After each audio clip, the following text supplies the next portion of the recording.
नमस्कार मैत्रिणींनो, किमया या यूट्यूब चॅनलमध्ये मी आपले स्वागत करीत आहे. बऱ्याच महिलांची तक्रार असते की मुलं ऐकत नाही. ती मुलं लहान असो किंवा मोठी असो, मुलं खूप हट्टी आहे, चिडचिड करतात किंवा ऐकत नाही. आपण मुलांना खूप समजून सांगण्याचा प्रयत्न करतो, पण ते मुलांना चुकीचे वाटते. मुले नेहमी निगेटिव्ह विचार करतात आणि वाईट संगतीला लागतात. लहान मुले असो किंवा मोठी मुले असो, वाईट गोष्टी ह्या खूप लवकर शिकतात. पण चांगल्या गोष्टी शिकण्यासाठी त्यांना लवकर मुहूर्तच लागत नाही. एखादी जर चांगली सवय आपण म्हटलं की त्यांना लावायची, तर प्रत्येक वेळेस मुलं आज नाही आपण उद्या करू, योगा असेल किंवा अभ्यासाची सुरुवात असेल, कोणत्याही गोष्टी आपण मुलांना सांगितल्या, चांगल्या गोष्टींची सवय लावण्यासाठी किंवा लवकर उठण्यासाठी आपण मुलांना प्रयत्न करत असतो, त्यावेळेस मुलं प्रत्येक वेळेस आपल्याला उद्या करू असे उत्तर देतात. पण याच्याच उलट जर एखादी वाईट गोष्ट असेल तर ती मुलं एकदम पटकन शिकतात, त्याला वेळही लागत नाही. नको त्या गोष्टी मुलं खूप लवकर शिकतात. आजकालची मुलं आहेत त्यांना या गोष्टी खूप आकर्षित होतात.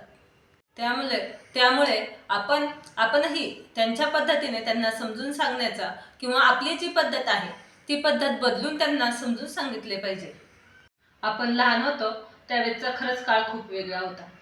टीव्हीवरती कार्टून नव्हते किंवा मोबाईलही नव्हता, त्यामुळे आपल्याला आई वडिलांची, आजी आजोबांची खूप अटॅचमेंट होती. त्यामुळे आई वडिलांना आपण घाबरत होतो आणि आई वडिलांना जर आपण कोणती गोष्ट विचारली आणि जर ते करू नको म्हटलं तर आपण ती कधीही करत नव्हतो, किंवा जर केलीच तर आपणही त्यांना घाबरत होतो. पहिले कुटुंबही मोठे होते, घरात लोकसंख्याही भरपूर होती, त्यामुळे मोठ्या माणसांचा आदर किंवा जे आपल्याला आजी आजोबा काका काकू जे आपल्याला शिकवतील किंवा मोठे भाऊ बहीण असतील त्यांचे आपण बघून जे अनुकरण करत होतो ते अतिशय उत्तम पद्धतीचे होते. त्यामुळे मुलांना समजून सांगा, शांततेत सांगा, मुले नक्कीच ऐकतात. मुलांनी जर पसारा घातला असेल तर आपण आरडाओरडा करून किंवा चिडचिड करून मुलांना सांगितले तर ती मुलं कधीही ऐकत नाही. यामुळे आपलीही चिडचिड होते आणि मुलांचीही चिडचिड होते. यातून निष्पन्न तर काहीच होत नाही. त्यामुळे मुलांना अतिशय शांततेने समजून सांगा. आपल्या घरातील वातावरण हे मुलांसाठी खूप महत्त्वाचे असते. त्यामुळे आपल्या घरामध्ये कधीही वादविवाद करू नका किंवा शिव्यागाळीही करू नका. आपल्या मुलांसमोर कधीही असे प्रसंग आले नाही पाहिजे. आपल्या मुलांना देवपूजेकडे वळवा. प्रत्येक सणवार मुलांना माहिती झाला पाहिजे. आपण प्रत्येक सणवार मुलांबरोबर साजरा केला पाहिजे. तर मुलांना कधी मंदिरात घेऊन जा तर कधी केंद्रात घेऊन जा. कधी गणपती स्तोत्र किंवा सरस्वती स्तोत्र असे कोणतेही देवाचे मंत्र आपण मुलांना ऐकवले पाहिजे किंवा सांगितले पाहिजे. त्यावेळेस मुलं शांत होत चालतात. दुसरी गोष्ट म्हणजे मोरपीस. मोरपीस हे सरस्वती मातेला अतिशय प्रिय आहे. ते सरस्वती मातेचे प्रतीक मानले गेले आहे.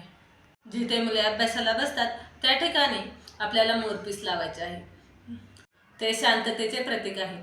तसेच सरस्वती मातेचा फोटोही ज्या ठिकाणी आपली मुले अभ्यासाला बसतील त्या ठिकाणी छोटा का होईना पण सरस्वती मातेचा फोटो हा नक्कीच ठेवायचा आहे.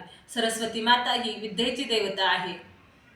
त्यामुळे आपल्या घरामध्ये सकारात्मकता येते. मुलं ज्या खोलीमध्ये अभ्यास करत असतील ती खोली एकदम प्रसन्न असावी.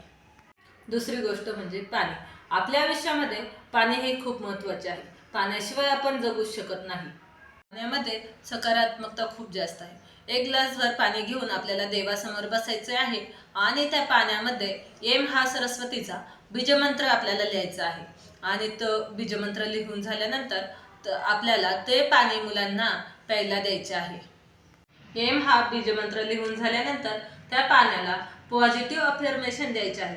त्या पाण्यावरती हात ठेवून आपल्याला म्हणायचे आहे, माझी मुलं खूप अभ्यास करत आहेत, माझी मुलं खूप शांत आहे, माझी मुलं खूप सर्वांचा आदर करत आहे, माझी मुलं सर्व गुणसंपन्न आहे. अशा ज्या काही आपल्या इच्छा असतील मुलांबद्दल त्या पॉझिटिव्हमध्ये आपल्याला द्यायच्या आहेत. जी काही आपली इच्छा असेल, मुलांकडनं जी इच्छा असेल ती आपल्याला 21 दिवस हा उपाय करायचा आहे आणि ती इच्छा आपल्याला पाण्यावरती सकारात्मक बोलायची आहे. आणि हा उपाय अतिशय अनुभवी आहे आणि ते पाणी आपल्याला 21 दिवस अफर्मेशन देऊन मुलांना प्यायला द्यायचे आहेत. आपल्या मुलांना जर कुठले व्यसन असेल किंवा वाईट संगतीला लागले असतील तरीही आपण हा उपाय करू शकतो. पण ज्या वेळेस आपण अफर्मेशन देणार आहे त्यावेळेस आपल्याला त्या अफर्मेशन सकारात्मक द्यायचे आहेत. तर त्यावेळेस असं आपल्याला बोलायचं आहे की माझा मुलगा व्यसनमुक्त झाला आहे किंवा माझा मुलगा वाईट संगतीपासून दूर आहे, असे अफर्मेशन देऊन त्यानंतर ते पाणी आपल्या मुलांना द्यायचे आहे. पाण्यामध्ये खूप ताकद असते. आपल्या सर्व इच्छा, चांगल्या इच्छा पॉझिटिव्हमध्ये बोलल्यावरती त्या आपल्या नक्कीच पूर्ण होतात. लहान मुलांना खूप प्रश्न असतात. लहान मुलांना आपण समजून सांगा. त्यांनी कोणताही प्रश्न विचारला तर आपल्याला शक्य होईल त्या पद्धतीने का होईना पण आपण त्यांना उत्तर द्या. आपण जर त्यांच्या प्रश्नाला उत्तर दिले नाही, टाळाटाळ केली तर त्या मुलांच्या मनावरती त्याचा वाईट परिणाम होतो.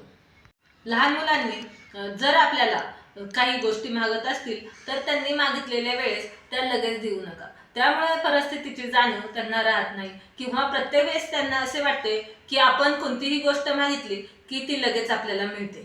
त्या मुलांना थोडी वाट पाहू द्या. आपण जर त्या मुलांनी कोणतीही गोष्ट मागितली आणि लगेच दिली तर त्या मुलांना नाही हा शब्द ऐकणे खूप अवघड होते आणि त्यामुळे मुलांना सर्वच गोष्टी लगेच देऊ नका किंवा ज्या आवश्यक आहेत त्याच गोष्टी द्या. म्हणजे मुलांना परिस्थितीचीही जाणीव राहते आणि नाही किंवा होय ज्या चांगल्या वाईट सवयी आहेत त्याचीही जाणीव होते.